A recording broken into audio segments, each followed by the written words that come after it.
Match number 20 Mumbai வெஸ் RCB. இது பார்த்தீங்கன்னா மும்பையில் நடக்குது. இதுக்கு முன்னாடி 2 டீமும் 35 தடவை விளாண்டுருக்காங்க. இதில் 21 தடவை மும்பை இந்தியன்ஸும் 14 தடவை ஆர்சிபியும் ஜெயிச்சிருக்காங்க.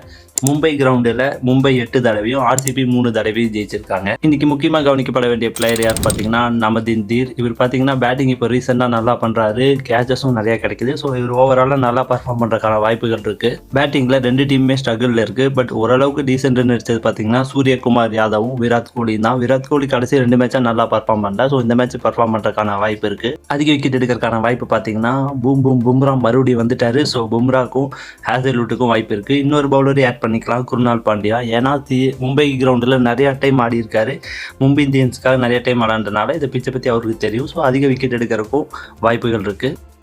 இந்த பிச்சை பார்த்தீங்கன்னா ஸ்பின் பவுலர்ஸோட ஃபாஸ்ட் பவுலர்ஸ் தான் இது வரைக்கும் அதிக விக்கெட் எடுத்திருக்காங்க. ஸோ ஃபாஸ்ட்டுக்கு நல்லா சப்போர்ட் பண்ணுறதுக்கான வாய்ப்பு இருக்குது. மும்பை பார்த்தீங்கன்னா பேட்டிங்க்கு தான் அதிகமாக சப்போர்ட் பண்ணணும். ஸோ ஸ்கோர் பார்த்தீங்கன்னா 180 மினிமமும் வந்துடும். மேக்ஸிமம் பார்த்தீங்கன்னா 200 வரைக்கும் ஸ்கோர் பண்ண முடியும். ஸோ 180 சாலிடாக வந்துடும். வின்னிங் பர்சன்டேஜ் பார்த்தீங்கன்னா என்ன தான் மும்பை இந்த கிரவுண்டில் நல்ல வின்னிங் பர்சன்டேஜ் வச்சிருந்தாலுமே டாஸை பொறுத்து தான் மேட்ச் டிசைட் ஆகும்னு நினைக்கிறேன். ஃபர்ஸ்ட் பவுலிங் போடுற டீம் ஜெயிக்கிறதுக்கான வாய்ப்புகள் அதிகம். ஸோ அப்படி பார்த்தா எனக்கு தெரிஞ்சு ஆர்சிபிக்கு 80%, எம்ஐக்கு 20% வாய்ப்பு இருக்குது.